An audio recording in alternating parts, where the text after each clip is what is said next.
part of that is because I haven't been here like a month and a half. For those of you that may not know me, my name is Ryan Long. I've been coming to Rock Point for just about 5 years now, and I've been a part of Celebrate Redemption for just a few months, over a year now. We've been teaching on boundaries last few weeks, almost a couple months I think now. Today we're going to be going over boundaries and friendships. How many of you, just a poll here, how many of you have friendships where you feel like it's really hard to say no, or you feel like you let your friends down regularly, or maybe you have a friend that you feel like is super needy and always pestering you, or maybe you're the pestering one, and we all do. None of you raise your hands, but that's because you're all lying. We all have those friends, and if you don't have those friends, you are that friend. But we all have those friends in those categories, and I personally have been and have those friends in many different parts of my life. Tonight we're going to kind of touch on this lightly. I'm not going to go into a lot of detail of specific situations per se, but I do want to cover the topic kind of broadly and cover what is friendship, how should friendship look like, and we're going to cover kind of two big questions, okay? And then I'm going to end it all by giving kind of an example of what it looks like to walk through some questions to help you identify, do I need to set a boundary, and what is that boundary going to look like, okay? So before we get started, I'm going to pray, and then we'll dive right into it.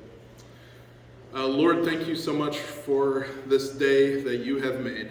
Lord, thank you so much for this group of people that were willing to take time out of that day to come and learn and grow and encourage others. We just pray, Lord, that you would bless the discussions we have tonight. And in Jesus' name, amen. So before I get started, I just have a quick reminder that I want to throw out there. And I really feel like this is super important. And I hope that if it hasn't been said directly, it's at least been indicated in some form. And I hope we continue to push this reminder in the coming weeks as we finish out this series. But that reminder is, boundaries are not walls. They are fences. Boundaries are not walls. They are fences. Boundaries are not meant to keep people out. They are meant to define your yard, your personal space, and to keep people from just walking through whenever they want to, okay?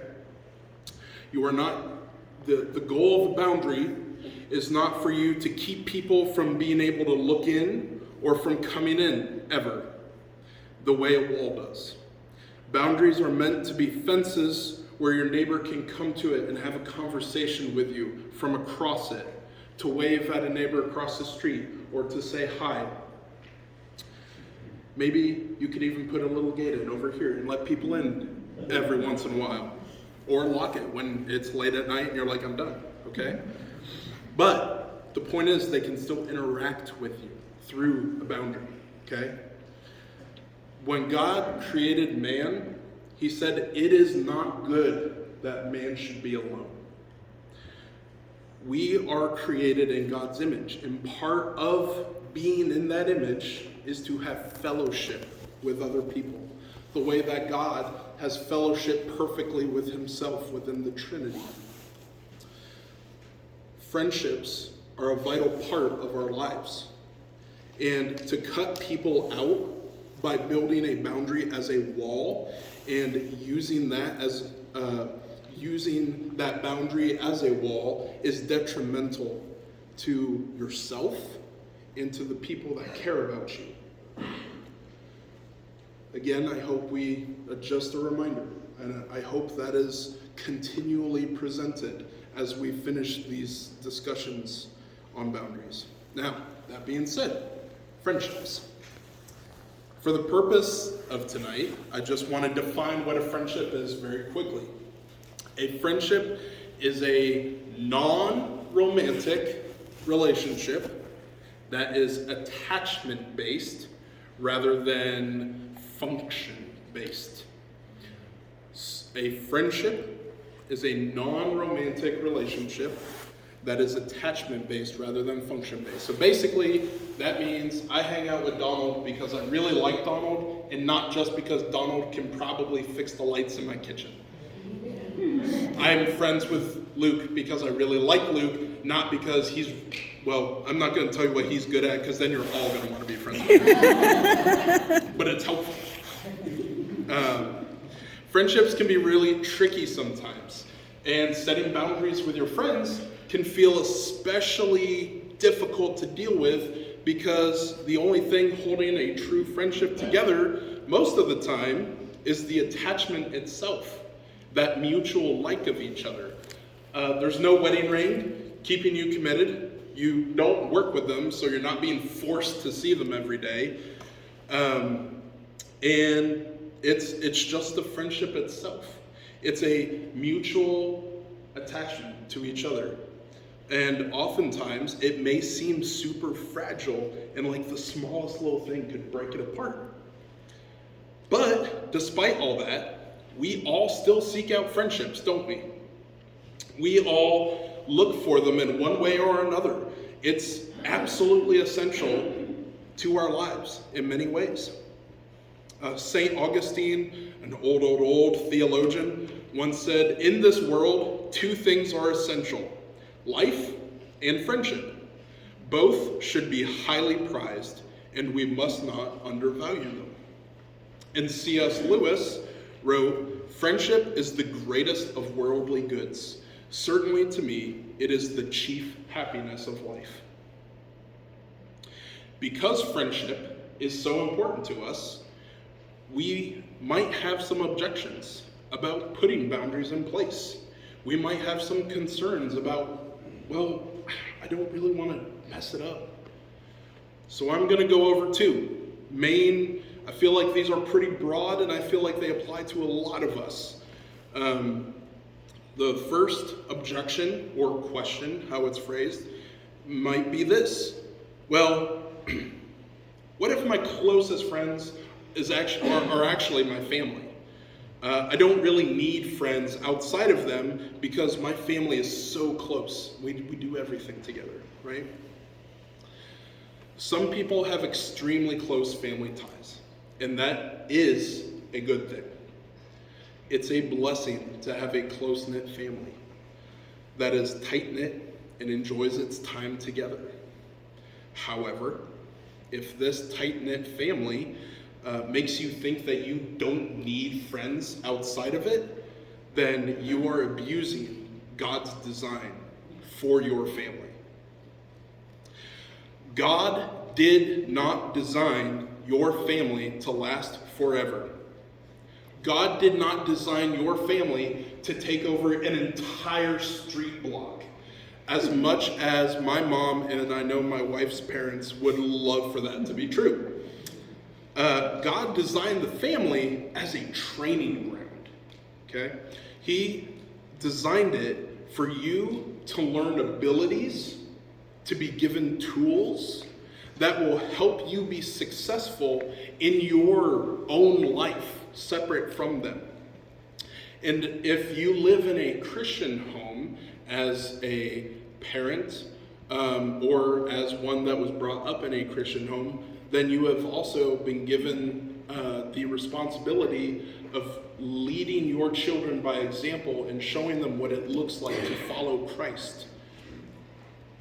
Once you become an adult, your family should be encouraging you to step out more and more on your own so that you can continue to grow, to create your own values, convictions, and to figure out what you actually believe, that you're not just mimicking everything that they have. I like to think about it like I am a gardener. I have a garden every spring. I got my vegetables. Half of them die. I go to Home Depot. I buy ones that are alive. Those are fine. But so a couple years ago, I tried an experiment because I was like, frost doesn't finish till Mother's Day. I'm going to beat it. And I'm going to plant these little plants in a clear plastic tub so that they can kind of incubate, right? And then by the time frost is done, they'll be ready to plant. Frost didn't happen for 3 weeks past what I thought it was going to be. So these little plants that I had put in this clear plastic tub had sprouted, grown. They were safe, they had water, it was warm, and they grew really fast. But the problem was, they hit the lid of the tub they were in. And when they hit the lid, they started to stunt. And they started to bend and wilt, and they started to yellow because they couldn't go outside. You are like that plant. If you stay within the confines of your family, you will eventually hit the lid, and you will begin to die because you're being stunted. The lid needs to come off so that the plant can stretch beyond the protective confines the same way we need to stretch beyond the protective confines of our families. Especially if we are to do what God commanded us to do in Matthew 28, 19, and 20. It says this, "Go therefore and make disciples of all nations, baptizing them in the name of the Father, the Son, and the Holy Spirit, teaching them to observe all that I have commanded you." It says go. It doesn't say stay. If you're so emotionally trapped that you feel it's impossible to leave your parents, whether it's because they manipulate you, telling you things like, "Oh, we really need you here," or they guilt trip you, like, "Oh, we just don't see you," anything like that, whether it's by your choice because you're afraid of change, or you're afraid to move out, or whatever the reason is, whatever it may be, if you're staying, there's not a lot of going happening. John MacLeod says this, "Staying emotionally locked into your parents' family frustrates Jesus' command. It's hard to see how we're going to change the world if we all have to live on the same street." Again, I just want to clarify, this is not to say we can't be friends with our family. This is not to say that family isn't important. I am not saying, especially, to cut off your family. Boundaries are fences, not walls. But I hope you do see your family regularly, for one. And I hope that you're helping them when they may ask for it on occasion. But if your family is your only friends and your only support group, they shouldn't be. You need people on the outside. You shouldn't feel stuck, and you shouldn't feel like you don't have the option to leave. That's not healthy. A second question, or objection, depending how you phrase it, may be asked this way. Well, if I start placing boundaries in my friendships, I'm worried that it's going to ruin my friendship. Like I mentioned earlier, there's no marriage, there's no work, there's not even necessarily a family connection. In theory, this is one of the most fragile relationships we have in life. Here's the thing though. Your deepest friendships should be growing out of the church. Not your family, not your soccer team or your mom's group. It shouldn't be the other dads at the wrestling meet necessarily. Your strongest relationships should be the people in this room. Should be the people in your small groups. It should be the people that are going to church with you, that you see every Sunday. Why? Because those people that you're attending church with, that you come and you see every Tuesday at CR, that you're in small groups growing together with, those people have something in common with you that nobody else does. And it is the single biggest thing in a friendship. And it is Christ. These people love and worship Jesus, and they want to grow to be more like him. And when your friendship is based on the foundation of Christ, I really don't see how setting a boundary is going to ruin that friendship when Christ is the one holding it together. Setting healthy boundaries is going to do nothing but help that friendship to grow and get deeper and be better.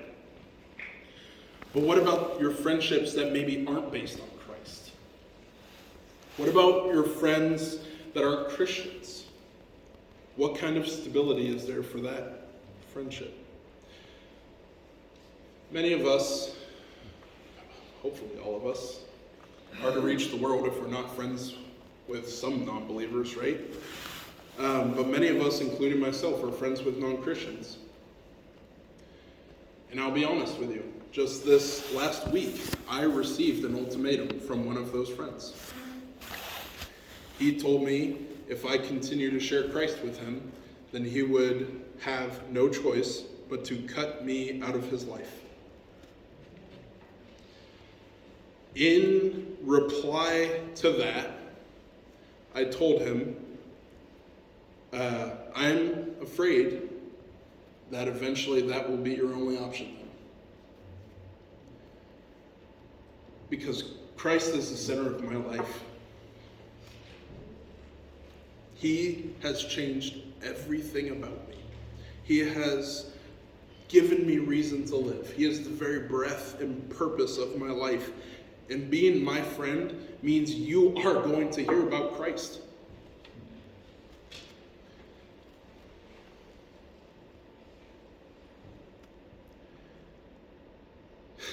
I told Levi I wasn't going to cry tonight.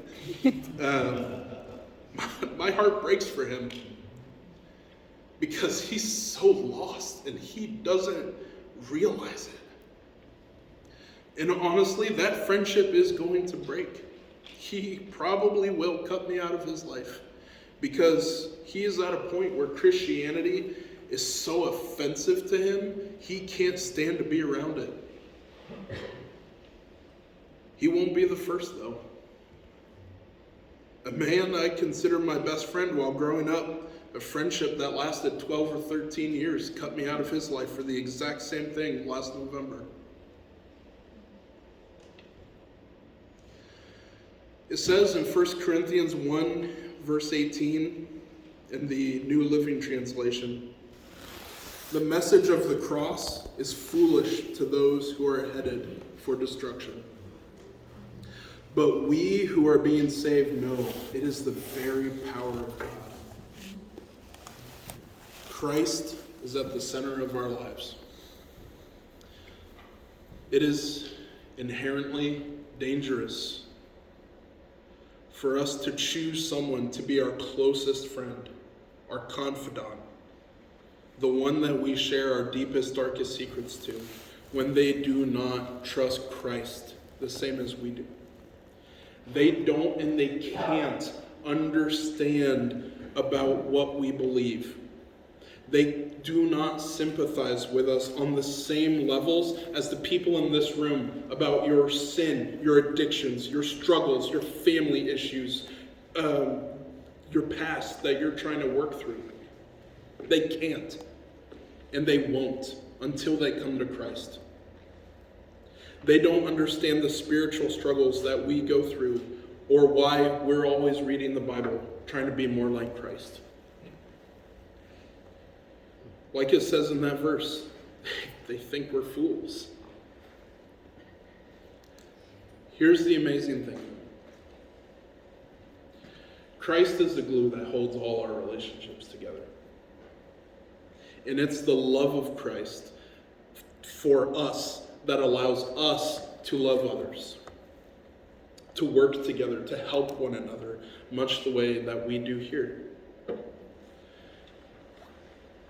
Do you know what the 12 disciples that followed Jesus, do you know what their occupations were or what their backgrounds were? We don't know we don't know a lot about some of them, but we do know a lot about, I think, 6 or 7 of them. Most of them were all fishermen. One was a tax collector, a Jew that betrayed his culture, religion, and his family to gather money for the Romans. A thief, and a man named Simon the Zealot, who had sworn his life to kill people like the tax collector that had turned their back on their religion. These were people that never would have been friends in their old lives, except they had something in common that had changed their lives: the gospel of Jesus Christ. And Christ brought those people together, glued those friendships together to the point where they served, loved, bled, and died for Christ together for what they believed. In 1 John 4:19 it says this: "We love because he first loved us." Your relationship with Christ will directly affect how you act and how you treat others as friends. The only thing keeping your friendships together is love for each other, generally speaking. And it is Christ himself specifically that holds all of it together between us. The gospel, if you get nothing else out of tonight, I want you to remember this. The gospel has the power to create new friendships, to restore old ones, and to heal broken ones. The gospel has the power to create new friendships, restore old ones, and heal broken ones.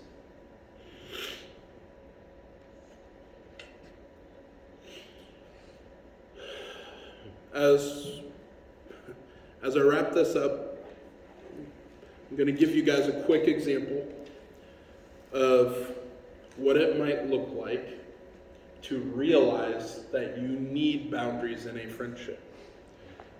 There are 7 questions that John MacLeod gives us for friendships. And these are questions that you can ask yourself as you, if you're thinking to yourself, I might, if you know I have a friendship that needs a boundary, or maybe you are suspicious you need one, but you're not really quite sure. There are 7 questions that you can ask yourself to kind of self-evaluate and help you work through, what do I need for a boundary? We might discuss this more in small groups, but if this is something where you might need a serious boundary, it might be a good idea to ask one of your small group leaders one-on-one. Get some good counseling, some fellowship in there. Stick around afterwards for coffee and dessert, and we can really dive in a little deeper to personal situations maybe. But so here we go though. So this example I'm going to give you guys, this is an example between a people pleaser and a friend that is manipulative. Okay? So a phone call happens. "Kathy, I'm in a real jam, and you're the only one I can depend on to help me out." Does that sound familiar, just right off the bat? "I can't get a babysitter for the kids, and I have this church meeting, ... Kathy listened to the plight of her friend, Sharon." Fake names, just for the record. Just in case there's any in here, I don't know. It was the usual story. Sharon neglected to plan for events, to call ahead for sitters. She often called Kathy to help out in these self-induced emergencies. Kathy hated being stuck in this position. Sharon didn't do it on purpose, and she needed her help for a good cause. But Kathy still feels used and exploited. Sharon, the manipulator, is not consciously trying to manipulate her friend. However, no matter what her good intentions are, when she's in a jam, Sharon uses her friends. She takes them for granted, thinking that they shouldn't mind doing her a favor. Her friends usually go along saying, well, that's just Sharon.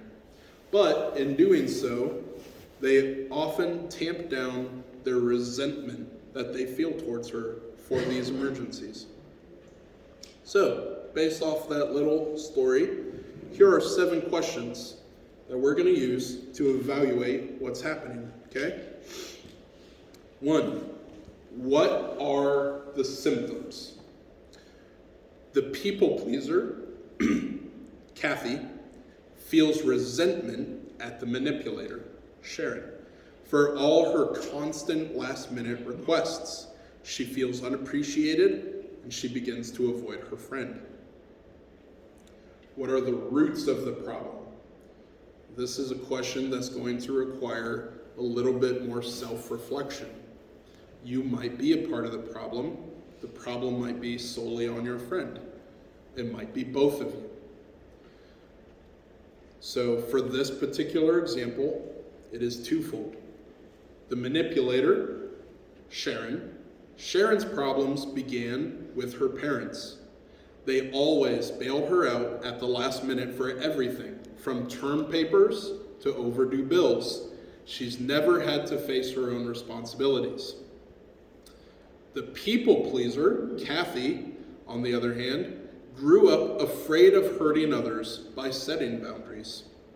This also started with her parents, with the pain she would see on her mother's face whenever she told her no. Kathy now does anything to avoid conflict. So, you have 2 opposite upbringings, both causing a problem, okay? That's why I said this might take a little time for you to look at yourself and really evaluate, am I a part of it? So what is the actual boundary? Sharon isn't taking responsibilities and planning accordingly and just calls out for help. Kathy is coming running every time it happens. 4, who needs to take ownership? Kathy, the people pleaser, needs to stop feeling like a victim and needs to start saying no. Number 5, what do you need? This answer is pretty much not going to change for any of them, so I'll give you a freebie on this one. Kathy needs a support group that will support her as she sets boundaries with her friends. This applies to all of us. It doesn't matter what the boundary is. It doesn't matter who the boundary is with. It doesn't matter what type of boundary it is. You need a support group, especially if you're bad at setting boundaries.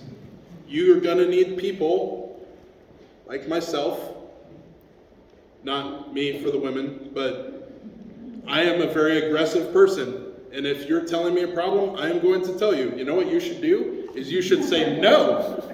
And then my wife says, I don't want to say no. And I'm like, well, you should. And then I keep pushing her until she does it. And then she's like, wow, that feels really good. And I said, yeah.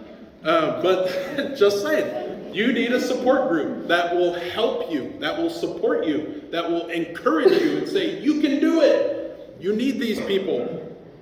So, number 6, how do we begin? Kathy practices saying no with her support group. In this supportive group of friends, she learns how to disagree, how to state her opinion, and, my favorite, how to confront people. They also pray regularly together, and they ask for strength and guidance for the relationship. That's an important one.